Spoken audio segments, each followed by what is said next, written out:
Quantum leap is not an addition.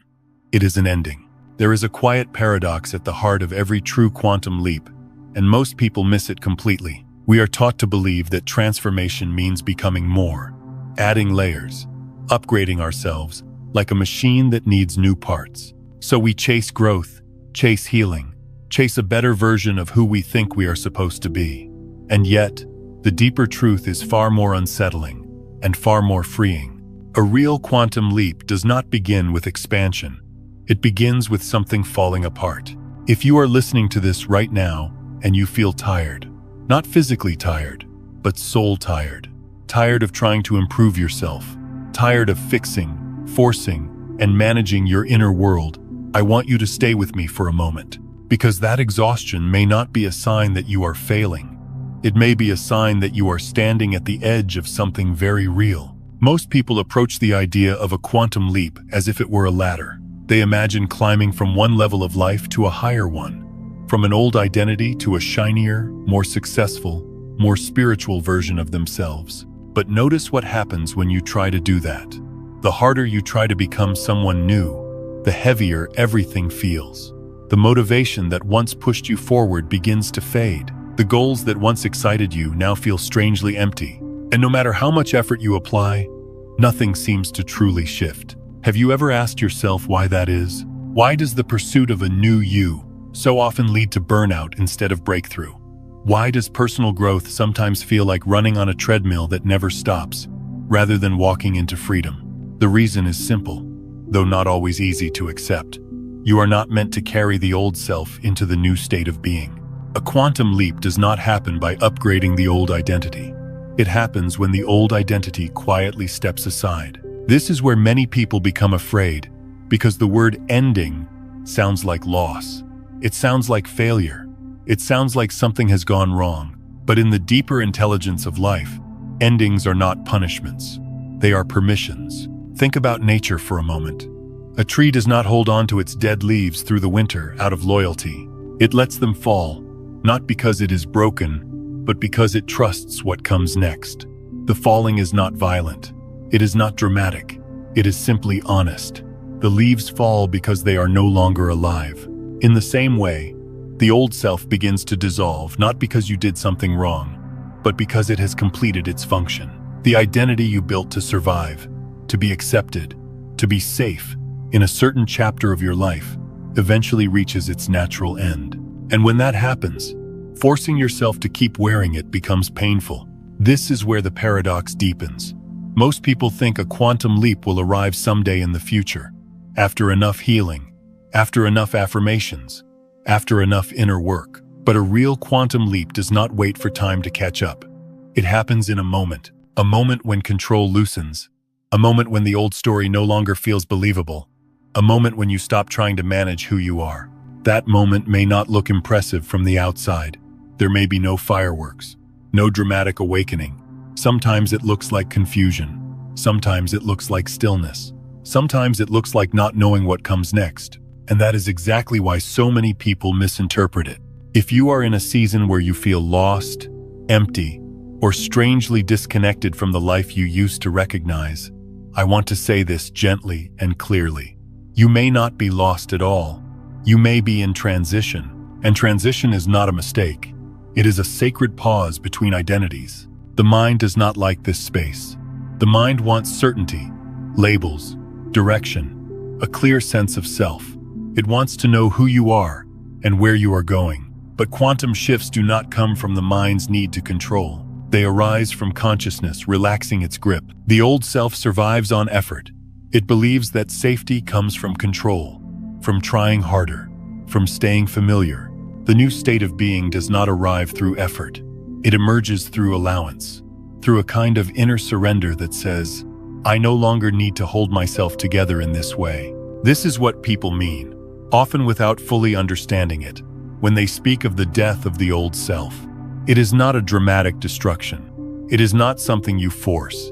It is something you allow, like a river that no longer strains to flow uphill, but finally releases into its natural direction. You may notice signs of this long before you have words for it.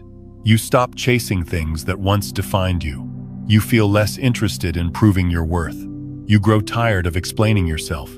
Even spiritual practices that once energized you may begin to feel heavy, as if they belong to a version of you that has already moved on. At first, this can feel frightening. The ego interprets this loosening as danger. It whispers that you are losing your edge, losing your purpose, losing yourself. But listen closely. What is actually being lost is not you. It is the role you have been playing. A quantum leap does not require you to build a new identity on top of the old one. It requires you to rest in the space where identity is no longer needed in the same way. This is where consciousness expands, not by adding, but by subtracting, by releasing the tension of becoming. And here is the part that brings comfort, especially if you are in this place right now. You are not required to know what comes next. You are not required to define the future version of yourself. Life does not ask you to map the leap before it happens. It only asks you to stop resisting the ending that is already underway. There is an intelligence moving through you that is older than your fears and wiser than your plans. It knows when a structure has served its purpose. It knows when an identity has grown too small for the awareness now inhabiting it. When you stop fighting that intelligence, when you allow the old self to gently loosen its grip, something remarkable begins to occur. You feel lighter without trying to feel light. Clarity appears without effort. And opportunities begin to align not because you chase them, but because you are no longer blocking them with an outdated sense of who you think you are. This is why the quantum leap does not begin with action. It begins with permission. Permission to not know. Permission to not strive. Permission to let the old story complete itself. If you are standing in that quiet, uncomfortable space right now, where the old identity no longer fits and the new one has not yet formed, take a breath. You are not behind. You are not broken. You are exactly where a real shift begins. The ending you are experiencing is not taking life away from you. It is clearing the space where life can finally meet you as you truly are. 1. The old self and why it must die. There comes a moment in every genuine transformation when you begin to sense, not with fear but with a quiet recognition, that the version of you who carried you this far can no longer carry you forward. And this realization does not arrive like a dramatic announcement, but more like a soft inner fatigue, a feeling that something you once relied on has grown heavy and restrictive, even though it once felt necessary and protective. The old self is not something evil or mistaken, and it is important to understand this with compassion rather than judgment, because the ego, the old identity, was formed intelligently and lovingly in response to life. It was shaped by memory, by childhood experiences, by cultural conditioning, by moments of pain and moments of reward, by what worked once and therefore felt safe to repeat. Every belief you adopted, every role you learned to play, every mask you wore, began as a survival strategy, a way for consciousness to move through a world that did not always feel welcoming or predictable. In this sense, the old self deserves gratitude, not resistance. Yet the ego does not live in truth. It lives in familiarity. It organizes reality according to what it already knows, not according to what is actually possible. It says, "This is who I am because this is who I have been." And it builds its sense of safety by repeating the known patterns of thought, emotion, and behavior, even when those patterns no longer serve the life that wants to move through you now. What once functioned as armor slowly becomes a cage, not because anything went wrong, but because growth has occurred while the structure remained the same. This is how the invisible prison forms. There are no bars you can see, no locks you can touch, yet you feel constrained all the same. You may have success, spiritual knowledge, even moments of insight, and still sense a subtle tightness inside, as though you are living slightly out of alignment with your own breath. The ego does not imprison you by force. It imprisons you through habit. It keeps you loyal to an identity that once protected you, even when it now limits your expansion. The old self is built from borrowed beliefs, many of which you never consciously chose. Ideas about who you should be, how life works, what is realistic, what is dangerous, what is allowed, and what is impossible were absorbed long before you had the awareness to question them. Over time, these ideas solidified into a personality, and the personality began to feel like you. But identity is not essence. and this confusion is at the root of so much quiet suffering. A quantum leap cannot occur while the old self remains in leadership, because the ego's primary function is preservation, not evolution. It seeks continuity, not truth. It asks, how do I stay the same while appearing to improve? And this question alone blocks the doorway to genuine transformation. The quantum field responds not to effort or ambition, but to coherence. And coherence only arises when identity loosens its grip on control. This is why so many sincere seekers feel stuck despite years of inner work. They are attempting to reach a new state of consciousness while carrying the same internal reference point for who they believe themselves to be. The mind wants change without loss, awakening without surrender, expansion without dissolution. But consciousness does not move this way. It moves by subtraction, by release, by the gentle undoing of what no longer fits. The phrase, death of the old self, can sound frightening if it is misunderstood, but nothing violent is being asked of you here. This is not destruction, and it is certainly not self-rejection. It is the natural conclusion of a role that has completed its purpose. Just as a teacher steps back when the student no longer needs instruction at that level, the ego is meant to step aside when awareness matures beyond its framework. You may notice this process beginning when the strategies that once motivated you lose their power. Fear stops working the way it used to. Desire feels hollow. External validation no longer satisfies the deeper ache inside. You try to push yourself forward using old methods, but the engine no longer responds. This is not laziness or spiritual failure. It is a sign that consciousness is asking for a different orientation, one rooted in being rather than striving. The ego wants to remain in charge even as it loses relevance, and this is where internal conflict arises. One part of you knows it is time to let go, while another part clings tightly to identity because it does not know who you are without it. This tension can feel like confusion, sadness, or even grief, and it deserves to be met with patience rather than resistance. You are not losing yourself. You are losing an outdated interpretation of yourself. The old self must die because it cannot lead you into the unknown. It only knows how to repeat the past in slightly modified forms. A quantum leap requires openness to uncertainty, and uncertainty terrifies the ego because it cannot control it. Consciousness, however, thrives in openness. When identity loosens, awareness expands naturally, without force. This death is not an event you make happen. It unfolds when you stop insisting on being someone, when you stop narrating your life through old stories, when you allow moments of not knowing without rushing to fill them. In these pauses, something deeper begins to breathe through you, something unconditioned, something quietly intelligent. You may find yourself drawn to stillness, not as an escape, but as a refuge. Silence becomes comforting rather than empty. Solitude feels nourishing rather than lonely. These are signs that the center of gravity within you is shifting away from personality and toward presence. The ego interprets this as disappearance, but what is actually happening is emergence. The quantum leap cannot be forced, because it is not a movement of effort, it is a movement of alignment. When the old self releases its leadership, life reorganizes itself around a deeper intelligence. Choices become simpler. Actions arise from clarity rather than compulsion. You no longer act to maintain an image, but to express truth as it moves through you in the moment. There is great relief in realizing that the old self does not need to be fought or fixed. It only needs to be thanked and released. Its job was never to take you all the way, only to bring you to the threshold. Once you see this, resistance softens, and the transition becomes less about loss and more about trust. If you are experiencing this shift now, if you feel that the identity you once relied on no longer feels real, do not rush to replace it.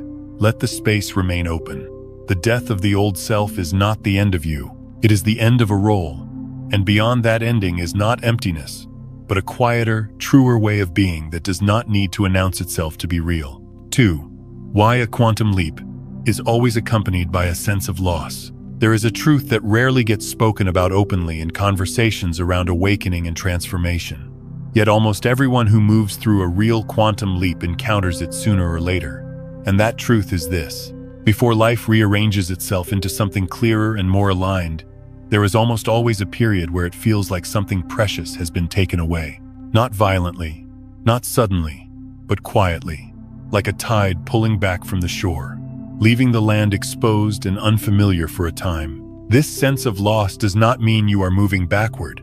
It means the internal reference points you once relied on are dissolving. When consciousness shifts, the definitions that held your identity in place begin to loosen, and with them goes the comfort of knowing who you are in the old way. The ego had names for you, roles for you, stories that explained your place in the world. When those stories fade, there is a moment where the mind reaches for them and finds nothing solid to hold. Losing familiar definitions of yourself can feel deeply unsettling, especially if you have spent years building a sense of identity around growth, achievement, service, or even spiritual understanding. You may notice that the labels you once wore with pride no longer feel true. Titles, goals, and even personality traits begin to feel like clothing that no longer fits. This can bring grief, because there was meaning attached to those identities. They helped you navigate life, and letting them go can feel like losing a part of your history. Along with these definitions, there is often the loss of old motivation. The drive that once fueled you, whether it came from fear, ambition, or the desire to prove something, simply stops working. You may try to reignite it, to push yourself using the same inner pressures, but the spark is gone. This can be frightening, because motivation was how you moved. It was how you knew you were alive and progressing. Without it, the path ahead seems unclear. What is happening here is not apathy, and it is not a lack of purpose. It is the nervous system and the psyche recalibrating to a different source of movement. The old motivations were rooted in becoming, in reaching toward a future self that promised safety or fulfillment. In a quantum leap, that future orientation collapses, and with it collapses the energy that once sustained it. Something deeper is being invited to take its place, but it cannot do so until the old fuel is allowed to burn out completely. Perhaps the most disorienting loss of all is the loss of the sense of knowing who you are. This is where many people begin to panic, because identity has always provided a kind of psychological ground beneath the feet. When you wake up one day and realize that the stories you used to tell about yourself no longer feel true, and the new ones have not yet arrived, the mind interprets this as danger. It asks, if I am not that, then who am I? And without an answer, it creates anxiety. But this unknowing is not a failure of awareness. It is awareness deepening beyond labels. Consciousness is beginning to experience itself without the filter of a fixed identity. And this feels like emptiness at first, because the mind has been trained to equate meaning with form. When form dissolves, meaning feels absent, even though it is actually becoming more spacious. This is where the sacred pause appears, the quiet gap that feels empty but is full of potential. The emptiness that accompanies a quantum leap is not the emptiness of lack, but the emptiness of openness. It is the same emptiness that exists in a breath before it turns into an inhale, or the stillness of the soil before a seed breaks open. Nothing is wrong in this space, yet nothing looks the way it used to. Many people misinterpret this pause as a personal crisis. They label it as depression, burnout, or spiritual confusion. And while those experiences can coexist with this transition, the deeper truth is that this is not a collapse of self, but a reorganization of consciousness. The old structures are dissolving because they cannot support the new frequency of awareness that is emerging. Loss feels painful when we believe something essential is being taken from us. In a quantum leap, what is being released is not essential, but habitual. The grief arises not because something true is gone, but because something familiar is leaving. Familiarity and truth are not the same, yet the ego often confuses them. It mourns the loss of what it knows, even when what it knows has been limiting life's movement. There is also a social dimension to this loss that is rarely acknowledged. As your inner world shifts, the ways you relate to others may change. Conversations that once felt natural may now feel shallow or strained. Certain relationships may fall away without drama, simply because the energetic alignment is no longer there. This can deepen the sense of isolation, making you feel as though you are drifting away from the life you once recognized. It is important to understand that this distancing is not rejection. nor is it superiority. It is resonance changing. When consciousness shifts, it naturally seeks environments and relationships that reflect its new state. During the transition, there may be a period where nothing fully resonates, and this in-between space can feel lonely. Yet loneliness here is not a sign that you are disconnected from life. It is a sign that you are no longer numbing yourself with what no longer matches your inner truth. The mind wants to escape this discomfort by rushing to rebuild identity, by adopting a new label, a new mission, a new explanation that restores certainty. But doing so too quickly interrupts the quantum process. The field of possibility needs space to reorganize. When you allow the emptiness to remain, when you resist the urge to fill it with old patterns dressed in new language, something deeper begins to take shape naturally. This is why the sense of loss is not an error in the process, but an essential part of it. Without loss, there is no space. Without space, there is no reconfiguration. Quantum shifts occur not by adding new pieces to an existing structure, but by dissolving the structure so that a more coherent pattern can emerge. The grief you may feel during this time deserves tenderness, not analysis. You are not wrong for missing who you used to be. Even if that version of you no longer fits, honor what carried you here, and allow yourself to rest in the not knowing. The pause you are experiencing is not wasted time. It is a gestation period, where consciousness is learning to move without the old scaffolding. If you are in this place now, where motivation is quiet, identity feels blurred, and emptiness has taken the place of direction, breathe gently into it. You are not being dismantled. You are being rearranged. What feels like loss from the mind's perspective is, from a deeper intelligence, a clearing. And within that clearing, a new way of being is already forming, one that does not rely on effort or identity, but on alignment and presence. This is not a crisis. It is a crossing. And like all true crossings, it asks for patience, trust, and the willingness to walk through uncertainty without demanding immediate answers. 3. The moment the old ego begins to fracture. There is a moment on the path that does not announce itself loudly, yet once it arrives, nothing inside you can fully return to the way it was before.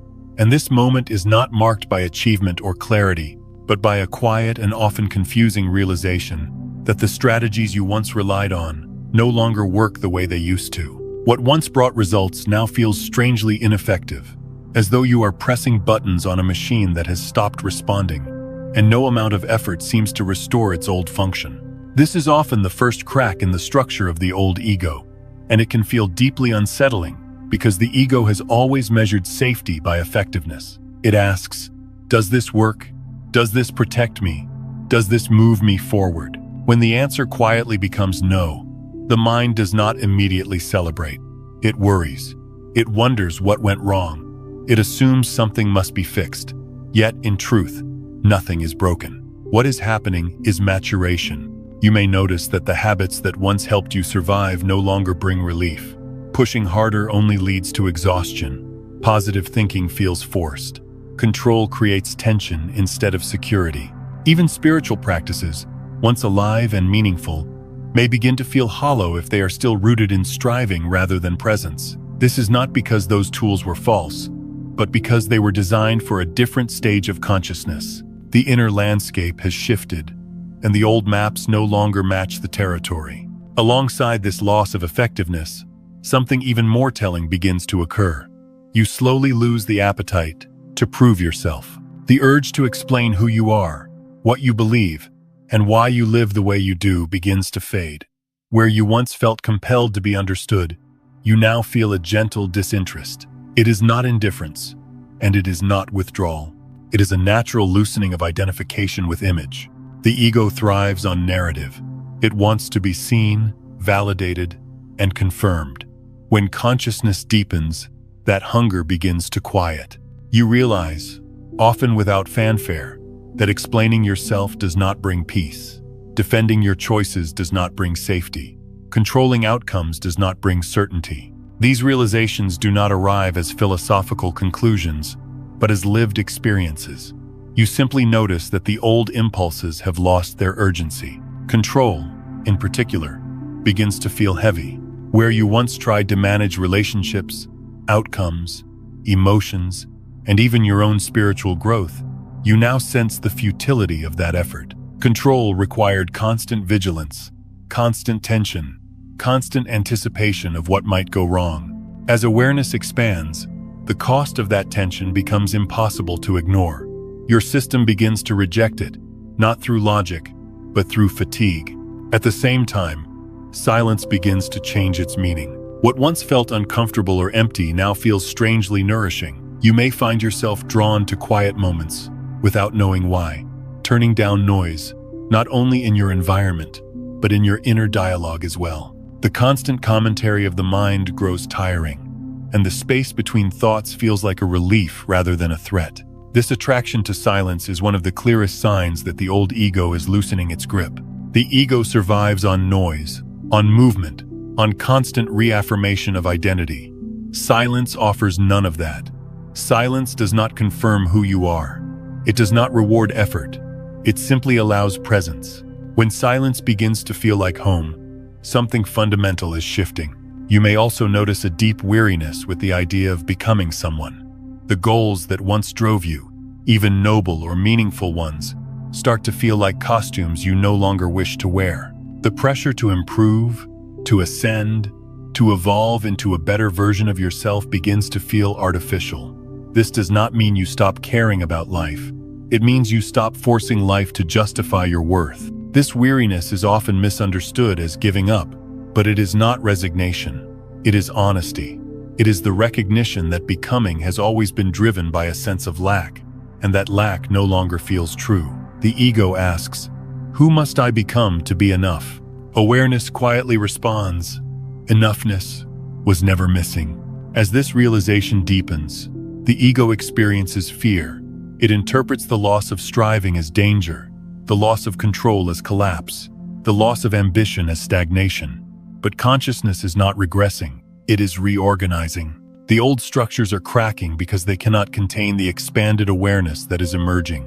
This stage can feel lonely, because you may not yet have language for what you are experiencing. Others may still be operating from the old paradigm of effort and identity, and your disinterest in those games can be misread as detachment or confusion. You may even question yourself, wondering if you are losing direction or purpose. But purpose rooted in ego always eventually exhausts itself. What comes next is not aimlessness, but alignment. The fracturing of the old ego is not dramatic. It does not shatter all at once. It develops small fissures through repeated moments of truth. Each time you choose rest over proving, presence over control, honesty over image, another crack appears. Over time, the structure can no longer hold together in the same way. It is important to understand that this is not failure. It is ripeness. Fruit does not fall from the tree because it failed to stay attached. It falls because it has matured.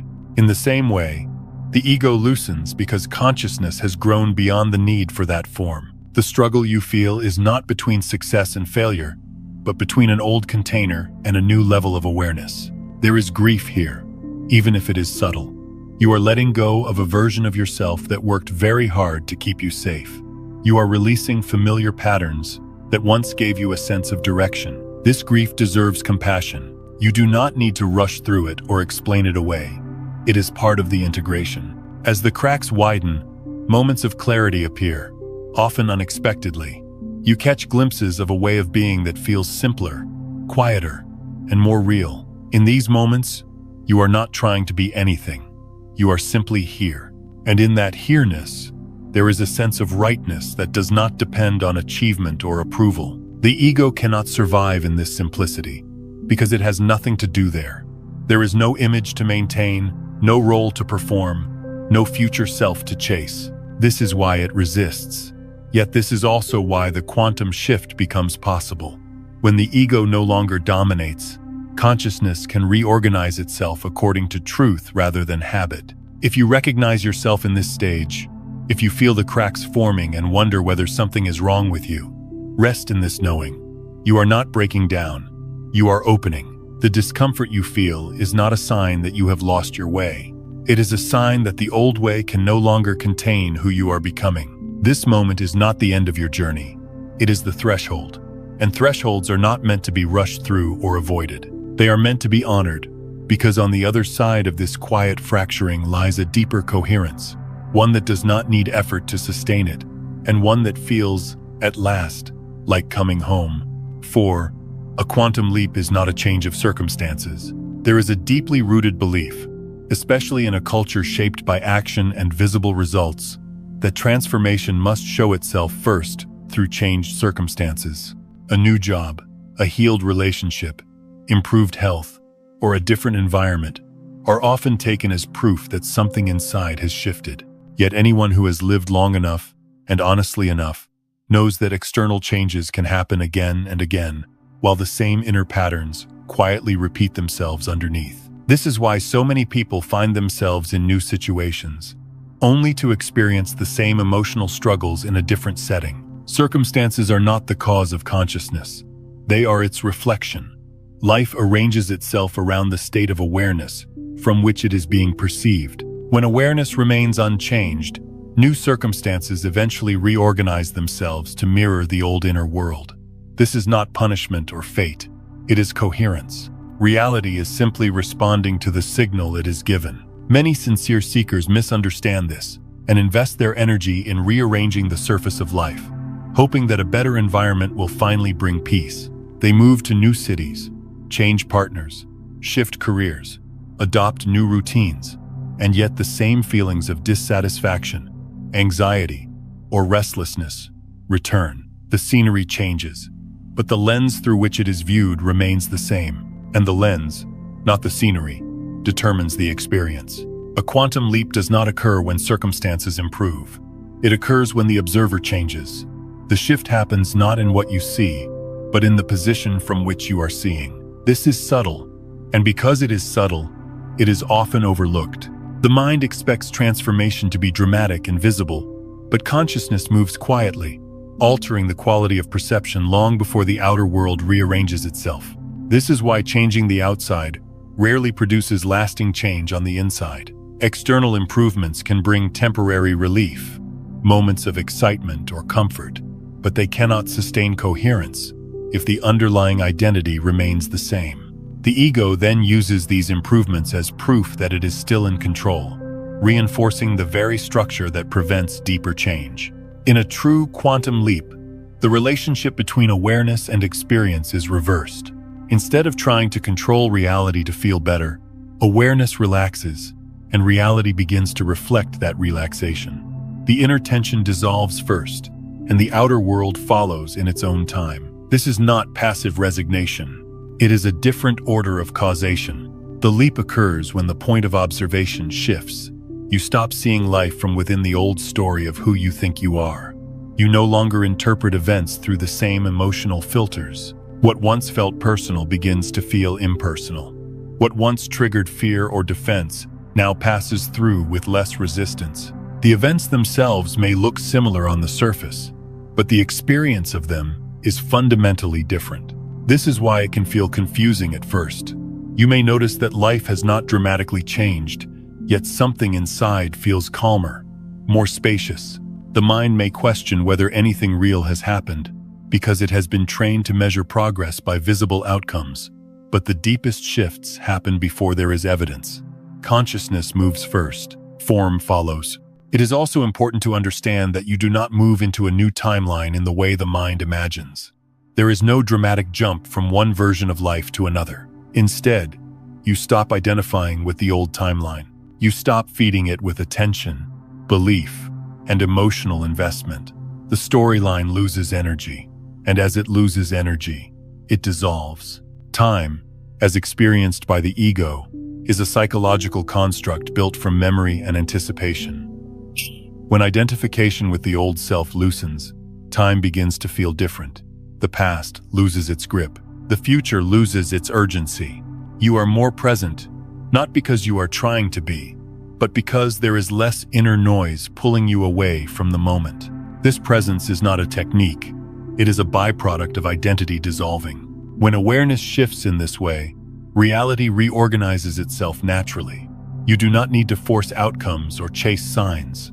Opportunities align because you are no longer resisting them internally. Relationships shift because you are no longer projecting old expectations onto them. Decisions become simpler because they are no longer filtered through fear or self-protection.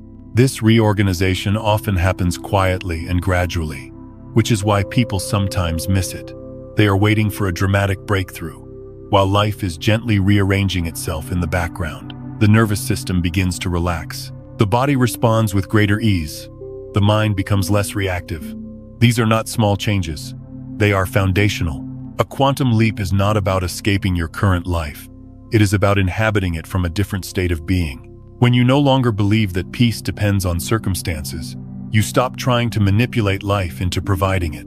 And paradoxically, life becomes more supportive when it is no longer being coerced. This is where trust begins to replace control. You trust that awareness itself is intelligent. You trust that clarity will arise when it is needed. You trust that action will emerge naturally from stillness, rather than from urgency. This trust is not blind faith. It is experiential. It comes from noticing that when you stop interfering, things tend to align more gracefully. The ego resists this understanding because it threatens its role as manager and fixer. It insists that without constant effort, everything will fall apart. Yet as the grip loosens, you discover the opposite. Life becomes more fluid, not less.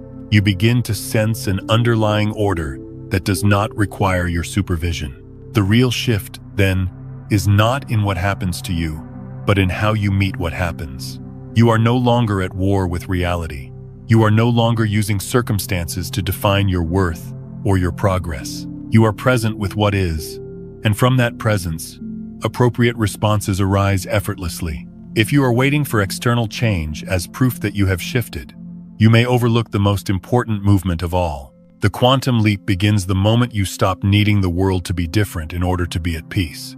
From that moment, the world has the space it needs to become different on its own terms. This is not a philosophy to adopt. It is a truth to be lived.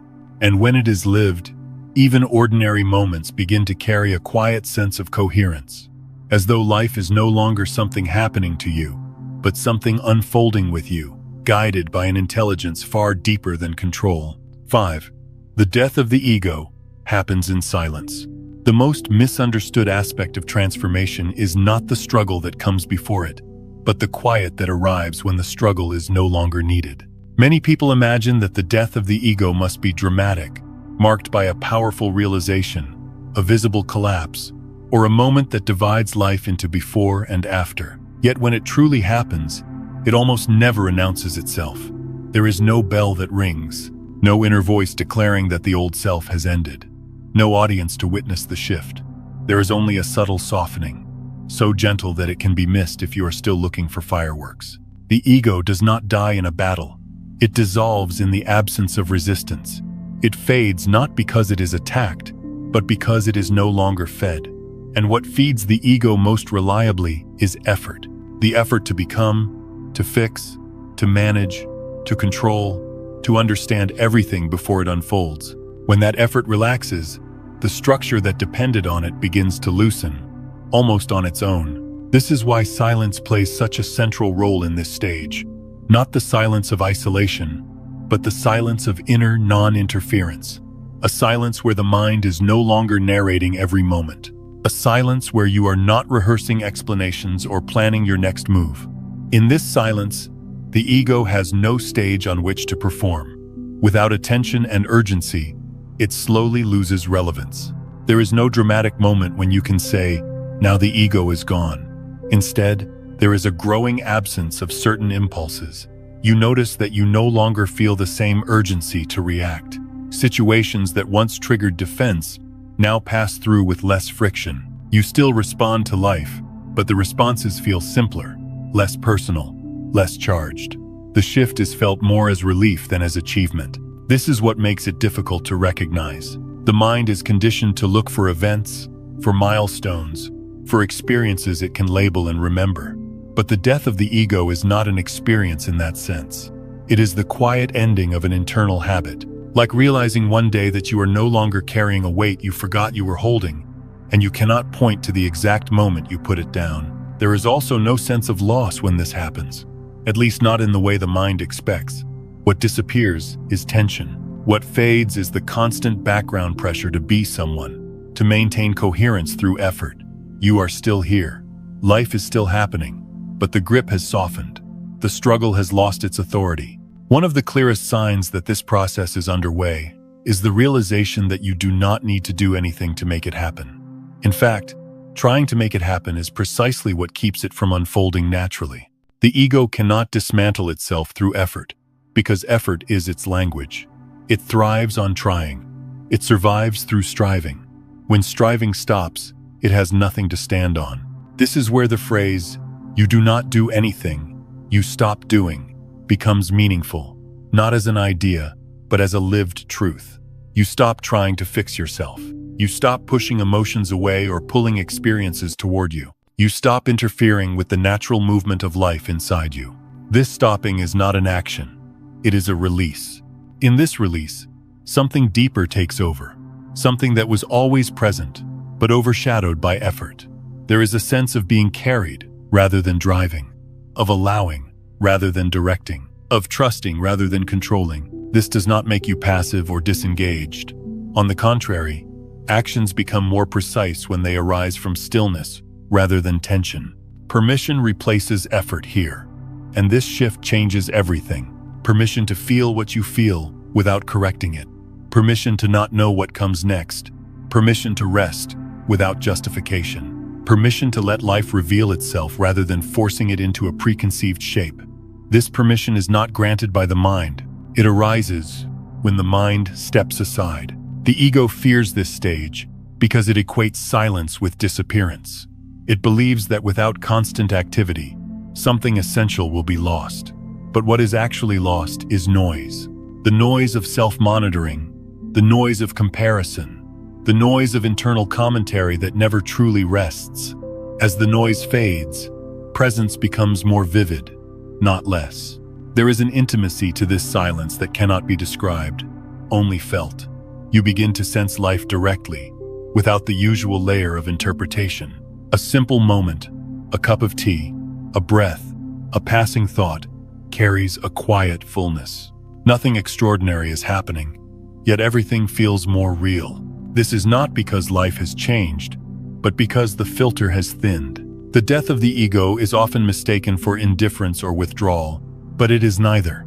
Care remains, compassion remains, engagement remains. What dissolves is the need to protect an image. You still act, but you are no longer acting from fear of being diminished or desire to be confirmed. Action flows from clarity rather than compulsion.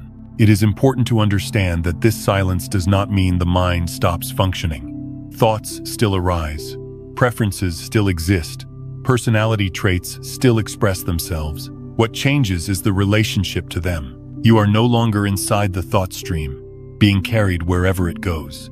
You are aware of it, spacious around it, free to respond rather than react. This is why the death of the ego cannot be rushed or engineered. Any attempt to force silence becomes another form of noise. Silence emerges when effort relaxes, when attention stops grasping. It arrives not because you earned it, but because you stopped resisting it. There may be moments where this quiet feels unsettling, especially if you have lived for a long time in inner activity. The absence of striving can feel like groundlessness at first, but if you stay with it, if you allow the stillness to deepen without trying to define it, a profound sense of safety emerges. Not the safety of control, but the safety of being held by something larger than your plans. This is the intelligence of life revealing itself. An intelligence that does not speak loudly, that does not argue or convince, but simply arranges things in ways that make sense when you stop interfering. As the ego loosens, this intelligence becomes more apparent. Decisions feel easier. Timing feels more natural. You find yourself in the right place without having to strategize. The silence does not remove challenges from life, but it changes how challenges are met. There is less resistance, less inner conflict, less need to make meaning out of every difficulty. You face what arises with a steadiness that was not available before, because you are no longer defending a fragile sense of self. If you are in this stage now, if you feel a quiet settling where there used to be effort, do not question it. Do not try to name it or claim it. Let it be ordinary. The ego dissolves not when it is seen as an enemy, but when it is seen as unnecessary. This is the paradox of true transformation. The most profound shifts occur without drama. The deepest endings arrive without sound. And the ego, which once seemed so solid and central, steps aside without ceremony when it is no longer needed. Nothing has been taken from you in this silence. What has been returned is your natural state, a way of being that does not require constant maintenance, a presence that does not need to announce itself, a quiet freedom that was never created, only uncovered, when the noise finally fell away. 6. The empty phase. After the old ego dissolves. After the old ego loosens its grip and quietly steps aside, there is often a period that feels unlike anything you have known before. A phase that cannot be easily explained or categorized because it does not resemble the familiar states of striving, dreaming, or even healing. It is a space where the usual markers of direction fall away, and with them goes the sense of knowing what you are moving toward. Many people find this stage unsettling, not because it is painful, but because it is undefined. In this phase, you may wake up one day and realize that the goals which once structured your life no longer carry the same weight. They are not wrong, and they are not rejected, but they feel distant, as though they belong to a chapter that has already closed.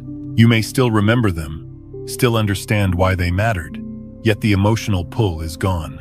There is no longer a clear target pulling you forward, and this absence can feel like standing in open water without a visible shore. This loss of direction is often misunderstood as stagnation or lack of purpose, especially in a culture that equates meaning with momentum. But what is actually happening is a deeper reset. The old motivations were fueled by fear, by the need to become enough, to escape lack, to secure safety or approval. When the ego dissolves, those fuels are no longer available. The engine that ran on fear and deficiency simply shuts down, not because something is wrong, but because it is no longer needed. Without fear pushing you forward, there is a strange stillness. Without lack pulling you ahead, there is a quiet neutrality. The mind does not know how to interpret this. It has been trained to equate movement with aliveness, desire with purpose. When desire softens, the mind assumes something has been lost. Yet what has been lost is not life, but compulsion. In this empty phase, the mind often feels unanchored. It reaches for familiar reference points and finds none that hold. Old identities no longer resonate. New identities have not yet formed. You may feel as though you are floating between versions of yourself, unable to land anywhere solid. Thoughts arise asking, "What am I supposed to be doing now?" And there is no immediate answer. This can be deeply uncomfortable, especially for those who have always relied on clarity and direction as a form of security. The mind wants something to hold on to, a plan, a label, a next step. But the nature of this phase is that it offers none of these things. It is intentionally empty, not as punishment, but as preparation. This emptiness is not a void. It is space. And space, when allowed, is the birthplace of everything new. Just as silence allows sound to be heard, emptiness allows possibility to emerge. But possibility cannot appear if the space is immediately filled with old patterns disguised as new intentions. This is where patience becomes essential, not as an effort, but as a willingness to remain open. The impulse to fill the emptiness is strong. The mind wants to rebuild identity quickly, to assign meaning, to create a new mission so that uncertainty can be resolved. But doing so too soon only recreates the old structure with different language. The empty phase is the interval where consciousness recalibrates without interference. It is where the nervous system learns how to exist without constant striving. It is where awareness discovers that it can rest without collapsing. This learning cannot be rushed. It unfolds organically when allowed the time and space it requires. There is often a subtle sense of vulnerability here. Without goals or clear direction, you may feel exposed, as though you are standing without armor. The ego once provided that armor through plans, identities, and ambitions. Without it, life feels more immediate, more raw. Yet within this rawness is a quiet intimacy with experience that was previously obscured. Moments become simpler. Ordinary activities take on a different quality. You may notice that you are more present without trying to be. The constant background tension of needing to get somewhere begins to fade. This does not mean you stop acting or engaging with life. It means action arises from a different place, though it may not yet be obvious where that place is. This phase often comes with a sense of waiting, but not the anxious waiting of anticipation. It is more like standing in a field at dawn, before anything moves. There is no rush, no urgency, yet something feels alive beneath the surface. The mind may label this as nothingness, but awareness senses that something is quietly assembling. This is the space of pure potential. Not potential defined by ambition or expectation, but potential in its raw, unshaped form. In this space, life is not responding to who you think you are, because you are no longer insisting on being anyone in particular. This creates a rare openness, where new possibilities can arise without being filtered through old fears. The difficulty lies in trusting this process, trusting that not knowing is not a mistake, trusting that the absence of direction does not mean the absence of intelligence, trusting that life knows how to reorganize itself when it is not being controlled. If you rush to fill this space, you interrupt the reorganization. If you remain with it, even when it feels uncomfortable, something begins to surface naturally, not as a loud revelation, but as a quiet clarity, a sense of rightness without explanation, a pull towards something that does not feel forced. This emergence does not come from thinking your way forward. It arises from listening to subtle inclinations, listening to what feels light rather than heavy, listening to what brings a sense of ease rather than tension. These signals are easy to miss if the mind is still demanding certainty. The empty phase also teaches humility. You realize that much of what you thought was purpose was actually pressure. Much of what you thought was motivation was actually fear dressed as ambition. In the absence of these forces, you learn to move more gently, more honestly. There may be moments when you question whether you have lost your edge, your drive, your sense of direction. But what is actually happening is refinement. The coarse motivations fall away so that something more aligned can take their place. This new movement is quieter, but it is more sustainable. It does not burn you out. It does not require constant reinforcement. If you are in this phase now, it is important to resist the urge to label it as a problem. Nothing is broken. You are not behind. You are not wasting time. You are in a necessary pause, one that allows consciousness to reset without distortion. The emptiness you feel is not the absence of meaning. It is the absence of false meaning. And when false meaning falls away, true direction can emerge, not as an obligation, but as a natural expression of who you are becoming. Stay with the space. Let it breathe. Do not rush to define yourself again. The new does not need to be chased. It will appear when the field is clear enough to receive it. And when it does, it will feel less like striving toward a future, and more like remembering something that was always waiting beneath the noise. 7. Quantum awareness and the state of non-identification. There comes a subtle yet profound shift when you realize that you are no longer living inside the old story of who you thought you were. And this realization does not arrive with drama or declaration, but with a quiet noticing that the narrative you once repeated so faithfully has lost its grip.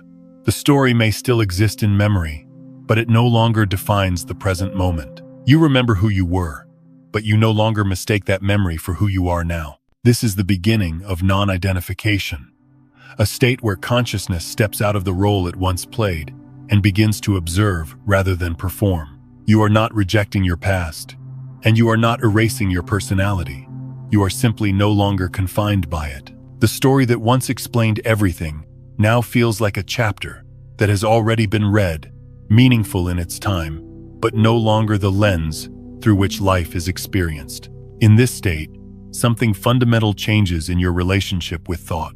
Thoughts still arise, just as clouds still pass through the sky, but they are no longer mistaken for commands or truths. You begin to notice them as movements within awareness rather than instructions that must be followed.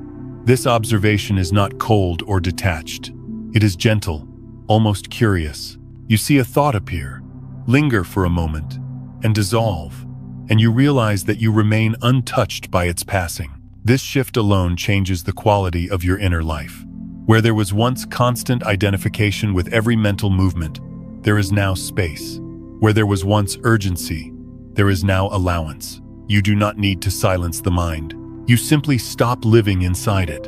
And as this happens, the mind naturally quiets, not because it is suppressed, but because it is no longer being fueled by belief. Time also begins to feel different here, though it can be difficult to describe exactly how. The past loses its emotional charge. Memories arise without pulling you backward. The future loses its grip as well. Plans may still exist, but they no longer dominate your attention. You are not leaning forward into anticipation or backward into regret. You are here, fully, in a way that feels both ordinary and deeply unfamiliar. This change in the experience of time is not imagined. It reflects a shift in consciousness from psychological time to presence. Psychological time is created by identification with thought, by constant reference to what was and what might be. When identification loosens, time collapses into the immediacy of experience. Moments feel fuller, not because more is happening, but because less is being filtered through narrative. In this presence, there is a deep stillness that does not depend on circumstances. Life continues with its movements and challenges, but the inner noise that once accompanied those movements softens. You respond rather than react. You listen rather than anticipate. Even when action is required, it arises from clarity rather than pressure. This stillness is not passivity. It is alert, alive, and responsive. It carries an intelligence that does not need to think its way through every situation. You begin to trust this intelligence, not as a belief, but as an experience.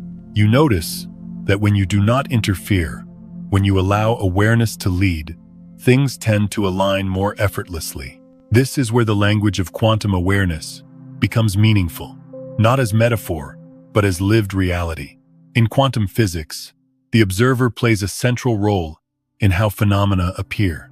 Observation is not passive, it participates. In a similar way, consciousness shapes experience not through force, but through the state from which it observes. When you are no longer identified with the old self, the observer changes, and when the observer changes, what is observed reorganizes. Reality responds differently, not because you manipulated it, but because the signal you are broadcasting has shifted. You are no longer emitting the frequency of fear, lack, or self-protection. You are emitting presence. This does not mean life becomes perfect or free of challenge. It means challenges are met from a different dimension. Instead of being pulled into the story of what something means about you, you remain grounded in awareness. You address what is needed without adding layers of interpretation. This simplicity is powerful. In this state, presence deepens naturally. You are not trying to be present. You are not practicing techniques. You simply are. Attention rests where it is, without being dragged away by constant mental commentary. Even ordinary moments carry a sense of quiet completeness. There is less searching, less striving, less internal negotiation. This presence has a calming effect on the nervous system. The body begins to relax in ways it could not before, because it is no longer bracing against imagined futures or unresolved pasts. Breathing deepens, tension releases. You feel more at home in yourself, even when circumstances are uncertain. Non-identification also brings a new kind of compassion, both for yourself and for others. When you are no longer trapped inside your own story, you recognize the stories others are living within. You see their fears, defenses, and patterns without needing to judge or fix them. This does not make you distant. It makes you gentle. The old ego believed it had to manage everything to stay safe. In this new state, safety is not something you chase. It is something you feel. Not because nothing can go wrong, but because your sense of self is no longer tied to outcomes. You are rooted in awareness itself, which remains stable regardless of circumstance. This is the meeting point between quantum understanding and inner awakening. Both point to the same truth from different angles. Reality is not as solid or fixed as it appears. Identity is not as stable or necessary as we once believed. When consciousness shifts, the world shifts with it, not through force, but through coherence. You may notice that synchronicities appear more frequently, not because you are trying to manifest them, but because you are no longer blocking them with resistance. Life flows more smoothly, not because you are controlling it better, but because you are interfering less. In this state, questions about meaning soften. You are not constantly asking why something is happening or what it says about you. You are engaged with what is, moment by moment. Meaning arises organically through lived experience rather than intellectual explanation. It is important to understand that non-identification does not mean losing your humanity. Emotions still arise. Preferences still exist. Personality still expresses itself. What changes is the center from which all of this is experienced. You are no longer lost in the content. You are aware of it. This awareness is not something you create. It is what remains when effort falls away. It has always been present, quietly observing from behind the scenes. The quantum leap does not produce it. The quantum leap reveals it. If you find yourself touching this state now, even briefly, do not try to hold on to it. Grasping turns it into another identity.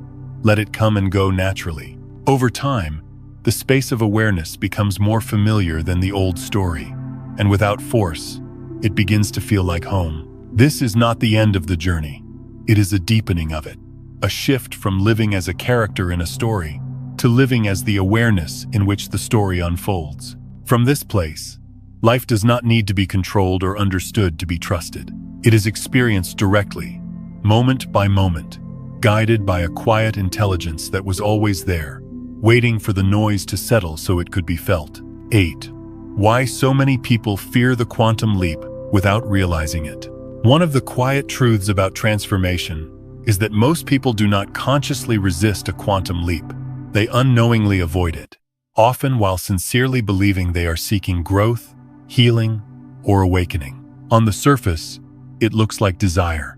Beneath the surface, it is fear disguised as effort. Not fear of pain, not fear of failure, but fear of losing the familiar sense of self that has quietly organized their entire inner world. The quantum leap asks for something the ego has never been willing to give freely.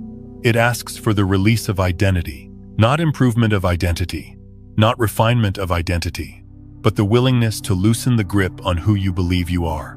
And this is where resistance begins, even when it is not recognized as resistance. Identity provides structure. It tells you who you are, what you stand for, what you have overcome, and what you are still working toward. It gives you a position in the world, a place to stand, a narrative to defend. Even when that identity is built around pain, struggle, or limitation, it still offers familiarity. And familiarity feels safer than the unknown, even when the familiar is uncomfortable. This is why the idea of a quantum leap can feel unsettling rather than liberating. To the ego, letting go of identity feels like stepping into emptiness without protection. It imagines that without a defined self, there will be nothing to hold on to, nothing to orient around, nothing to measure progress by. The mind asks, if I am not this person anymore, then who am I? And without an answer, fear quietly takes root. Another layer of this fear comes from the loss of external reference points. When identity dissolves, so does the habit of blaming or taking pride in a fixed self. There is no longer someone to accuse when things go wrong, and no longer someone to elevate when things go well. This can feel deeply uncomfortable, because the ego relies on contrast to define itself. It needs success to feel special, and failure to feel justified. Without identity, there is no solid place to stand in judgment, either toward yourself or others. Responsibility becomes impersonal. Life is seen as movement rather than verdict. This freedom can feel threatening to the ego, which prefers clear roles of victim, hero, achiever, or seeker. These roles may feel heavy, but they are known, and the ego would rather carry a familiar burden than rest in uncertainty. There is also fear in the loss of roles. Roles give meaning to effort. They tell you how to behave, what to strive for, and how to measure your worth. When the quantum leap begins, these roles start to loosen. You are no longer performing for approval, proving your value, or maintaining an image. And without a role to play, the ego feels exposed. This exposure is not vulnerability in the emotional sense. It is existential vulnerability. The ego fears becoming irrelevant. It fears not being needed. And more than anything, it fears dissolving into something it cannot control or define. This fear is often mistaken for fear of pain, But pain is familiar to the ego. It knows how to survive pain. Dissolution is what it does not know how to manage. In truth, the ego fears its own absence more than it fears suffering. Suffering gives the ego a job. It provides problems to solve, stories to tell, and identities to reinforce. Awakening removes that job. It does not attack the ego. It simply renders it unnecessary. And nothing frightens the ego more than irrelevance. This is why many people unconsciously sabotage moments of deep stillness, clarity, or surrender. Just as things begin to soften, the mind introduces new goals, new concerns, new narratives. It finds ways to reassert control.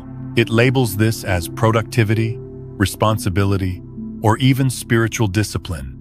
But beneath it is a subtle avoidance of the unknown. The irony is that the ego believes it is protecting you from loss, when in reality it is protecting itself from disappearance. It tells you that letting go will cost you something essential. It warns that without identity, you will lose motivation, direction, or meaning. These warnings feel convincing because identity has been the organizing principle of your life for so long. But here is the quiet truth that only experience can confirm. You do not lose anything real in a quantum leap.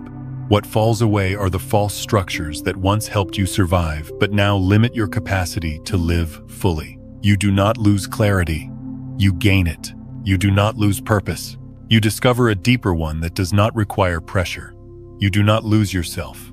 You lose the tension of holding yourself together. When identity loosens, something unexpected happens. Life does not collapse. It becomes simpler. Decisions are not weighed down by self-image. Actions are not distorted by fear of failure or desire for validation. You still care. You still act. But the weight of personal drama is gone. The ego imagines that without it, nothing will function. Yet countless moments already occur without ego involvement. Breathing happens. Listening happens. Responding happens. Love happens. These movements do not require identity. They arise naturally when awareness is present. The fear of the quantum leap persists only as long as the mind believes that identity is essential for existence. Once this belief is questioned, gently and without force, fear begins to dissolve on its own. You see that identity was never who you were. It was something you used. This realization does not strip life of meaning. It reveals a quieter, more stable meaning that does not depend on comparison or achievement. You begin to live from presence rather than performance, from alignment rather than ambition, from truth rather than narrative. Many people stand at the edge of this realization and turn back, not because they are incapable, but because they mistake fear for intuition. They assume the discomfort means something is wrong. In reality, the discomfort simply marks the boundary of the known. Beyond it is not loss, but freedom. If you notice fear arising as you listen to this, do not judge it. Fear does not mean you are doing something wrong. It means you are approaching something real. The ego is responding to the possibility of being released from duty. You do not need to fight it. You do not need to convince it. You only need to see it clearly. And when you see it clearly, something shifts. The fear softens. The urgency fades. And you realize that the quantum leap was never asking you to sacrifice yourself. It was only asking you to stop pretending that the mask was who you are. In that recognition, the deepest relief begins, because you understand, not as an idea but as a lived truth, that nothing essential is lost when the ego dissolves. What is lost is weight. What remains is life itself, moving freely, without a role to defend, without a story to maintain, and without fear of becoming nothing. Because you finally see that you were never limited to being someone in the first place. 9. When the true self begins to emerge, there is a quiet moment, often unnoticed at first, when you realize that peace has stopped depending on circumstances. And this realization does not arrive as excitement or triumph, but as a gentle recognition that something fundamental has shifted inside you. Life may still present challenges, uncertainty, and change. Yet the inner turbulence that once accompanied these moments no longer has the same intensity. You notice that even when situations are unresolved, there is a steady ground beneath your experience, a sense of okayness that does not require things to go your way. This is one of the clearest signs that the true self is beginning to emerge. Peace is no longer something you negotiate for or postpone until conditions improve.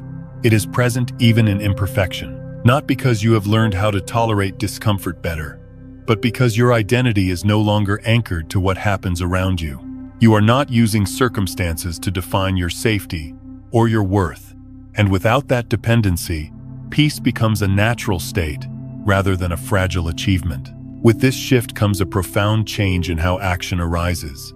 In the past, action was often driven by tension. You moved because you felt behind, pressured, or afraid of missing something. Even positive goals were often fueled by an underlying urgency, a sense that you needed to become something more in order to be at ease.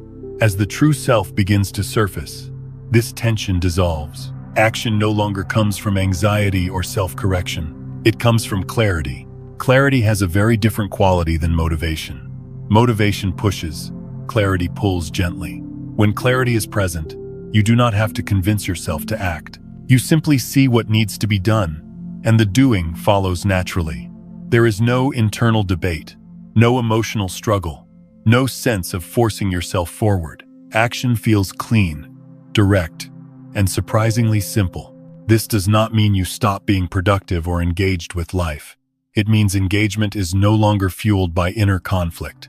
You may find yourself doing less, yet accomplishing more, or doing similar things as before, but without exhaustion. The effort that once drained you is replaced by a quiet efficiency that comes from alignment rather than pressure. One of the most relieving aspects of this stage is the realization that you no longer need to push life forward. You stop trying to make things happen. You stop monitoring progress constantly. You stop measuring yourself against imagined timelines. Instead, you begin to trust the natural movement of life as it unfolds through you. This trust is not passive, it is deeply attentive. You are present with what arises, responsive to what is needed, but you are no longer gripping the wheel with white knuckles. You allow life to carry momentum where momentum is already present, and you rest where rest is called for. This balance does not come from strategy, it comes from listening. As this listening deepens, synchronicity begins to appear, not as something mystical or dramatic, but as a natural consequence of coherence. You notice that conversations happen at the right moment. Opportunities appear without struggle. Information arrives when it is needed. You find yourself in the right place without having planned it extensively. These moments are not signs that you have gained special powers. They are signs that you are no longer resisting the flow that was already there. Synchronization occurs when inner and outer movements are no longer in conflict. When you are not pushing against life, life does not need to push back. This creates a sense of being supported, not because the world has become kinder, but because you are no longer misaligned with it. What once felt like obstacles now feel like guidance, redirecting you without drama. In this stage, there is also a noticeable shift in how you relate to effort. You realize that much of what you once called effort was actually resistance. It was the friction created by trying to control outcomes or maintain an identity. As resistance falls away, effort naturally decreases. Things feel easier, not because life is easier, but because you are no longer adding unnecessary weight to each step. This ease can be unsettling at first. The mind may question whether you are doing enough, whether you are becoming complacent. But over time, experience shows you that ease does not lead to stagnation. It leads to precision. When action arises from clarity, it tends to be more effective and less wasteful. You stop scattering your energy across too many directions because you are no longer trying to prove anything. Another subtle yet profound change is how you experience success and failure. Success no longer inflates you.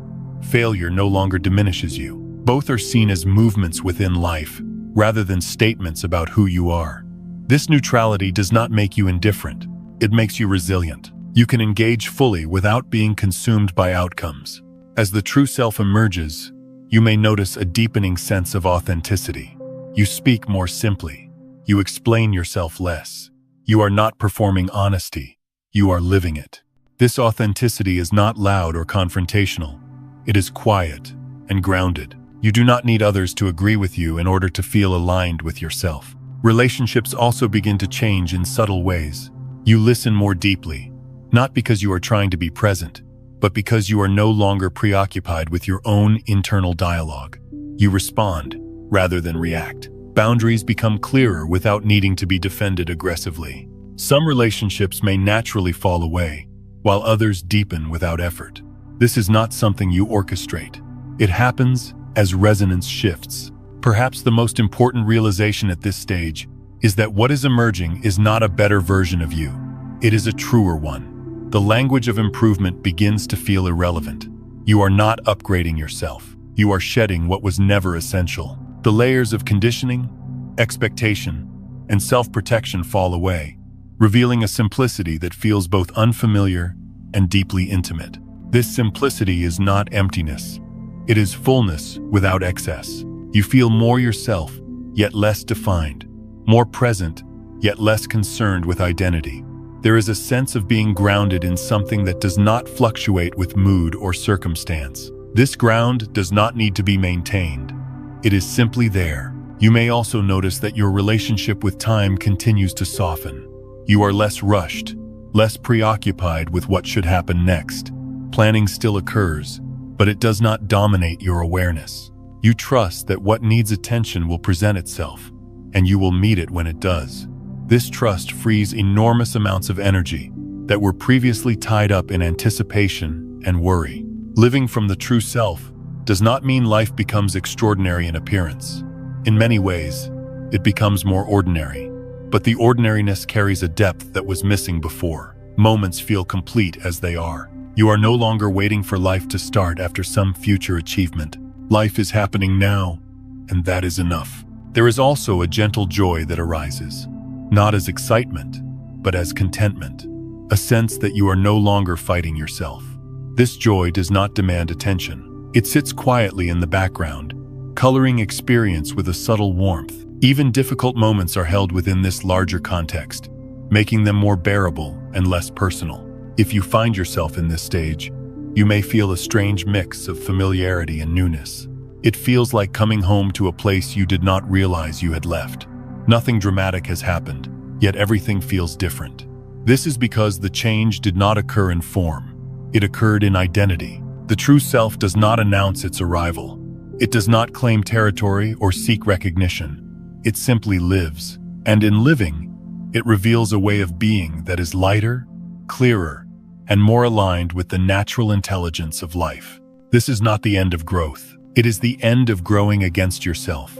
From here, life continues to unfold, but it does so with less friction and more trust.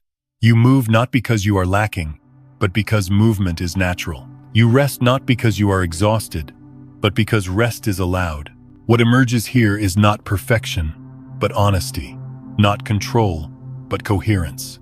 Not a better story, but freedom from needing one.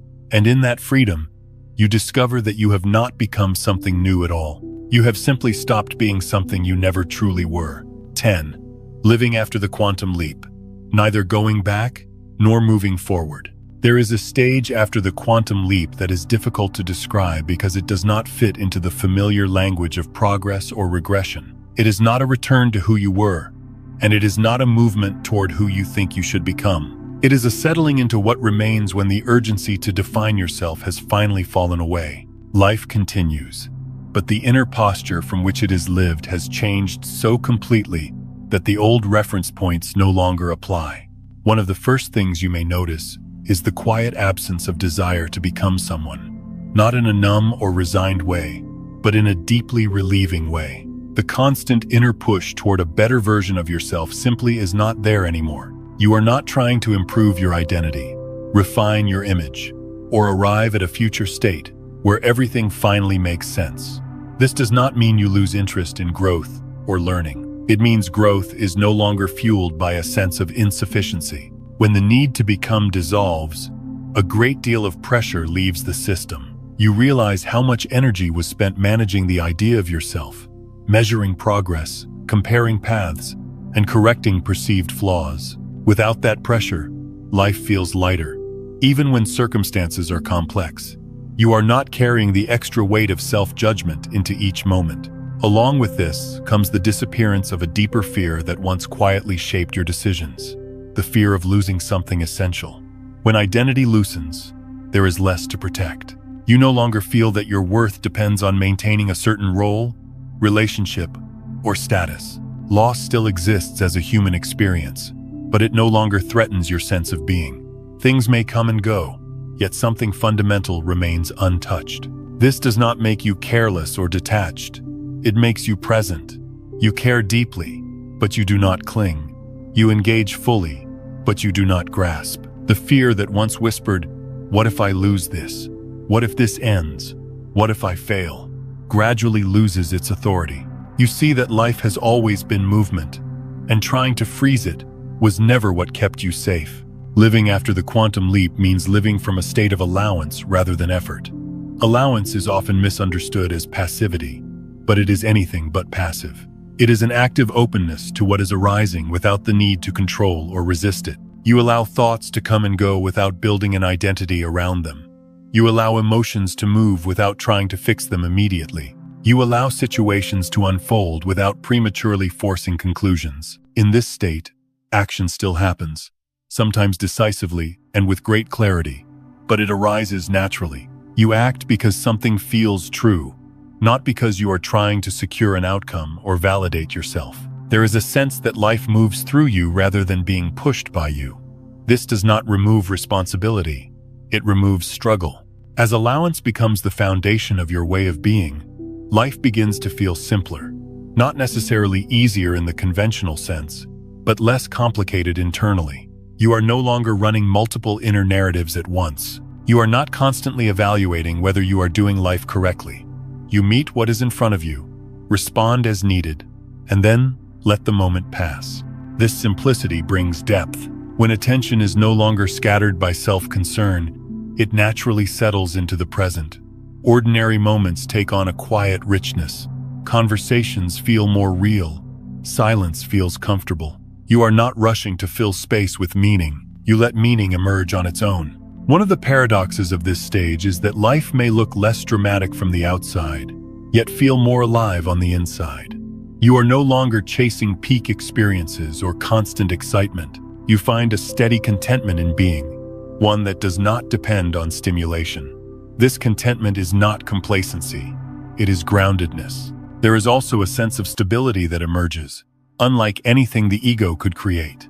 Ego-based stability depends on control, predictability, and identity. It requires constant maintenance. The stability that follows a quantum leap does not depend on these things. It is rooted in awareness itself. No matter what changes externally, you remain anchored in a deeper presence. This stability does not make you rigid, it makes you flexible. You can adapt without losing yourself, because you are no longer defining yourself through fixed forms. You can say yes or no without internal conflict. You can change direction without feeling that you have failed.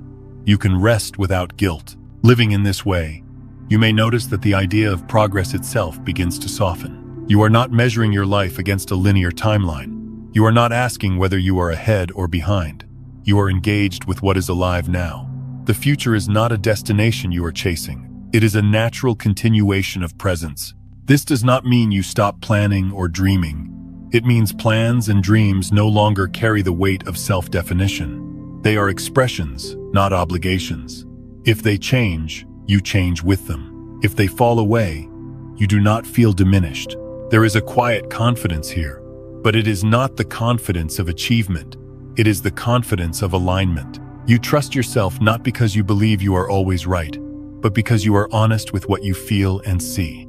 You trust life not because you expect it to conform to your desires, but because you have seen that resisting it was what created most of the suffering.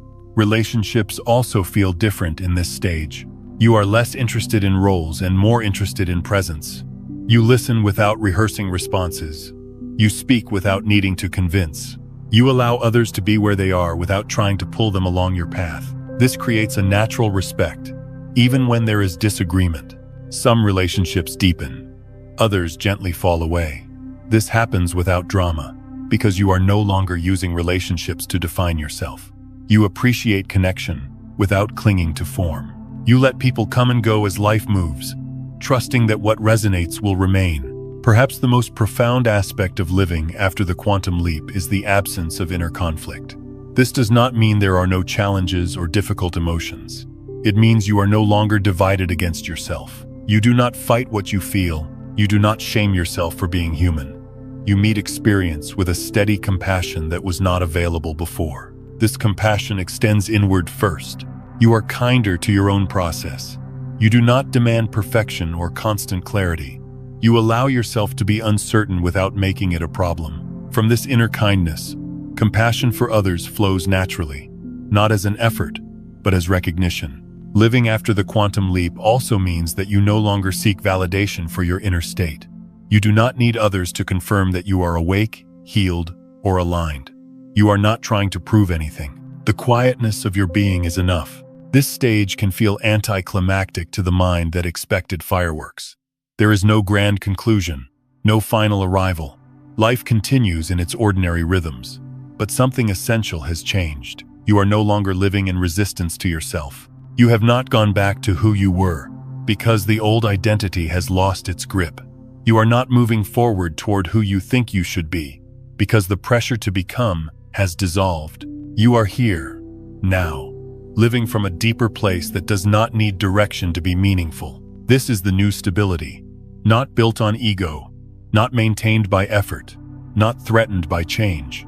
It is a stability rooted in presence, in honesty, in the simple fact of being alive and aware. From here, life does not need to be conquered or perfected.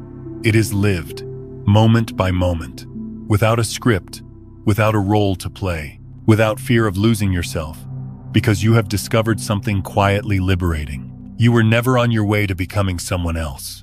You were on your way to no longer pretending. And in that release, you find that what remains is enough, steady, and deeply at peace.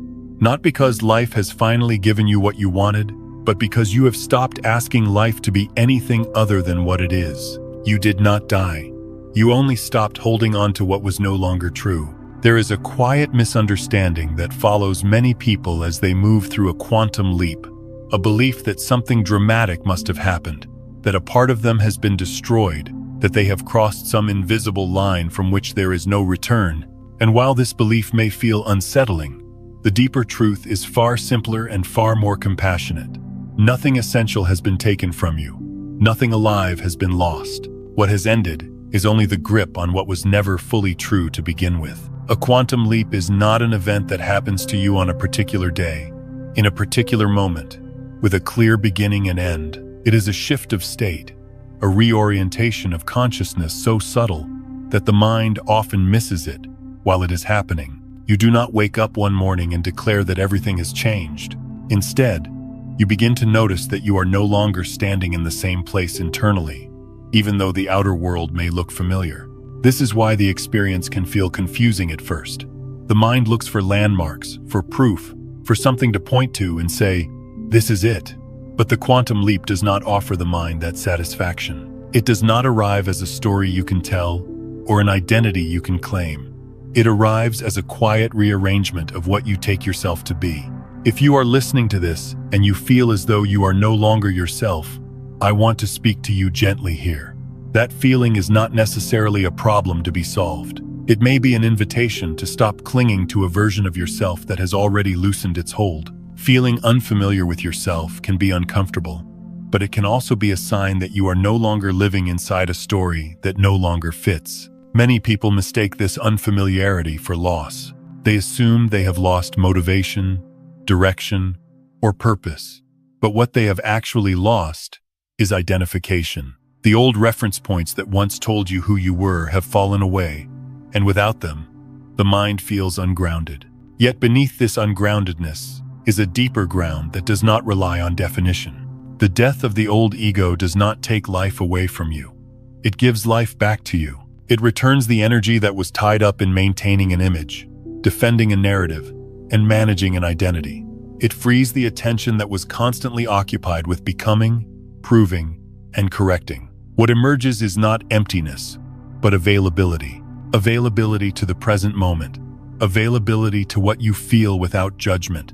Availability to what life is offering without immediately filtering it through fear or expectation. This availability is what life feels like when it is no longer being negotiated with. There is a tenderness required here, especially if you are still moving through the aftershocks of this shift. The mind may want to understand everything immediately, to map the process, to label the stage you are in. But understanding can wait. Clarity will come in its own time. For now, what matters is allowing yourself to rest in not knowing without making it a problem. I invite you, gently, to pause for a moment, not to do anything special, not to fix or improve anything, just to notice your breath as it is. Notice the space you are in. Notice that life is already happening without your effort. In this pause, there is nothing to achieve and nothing to lose. This stopping is not stagnation, it is integration.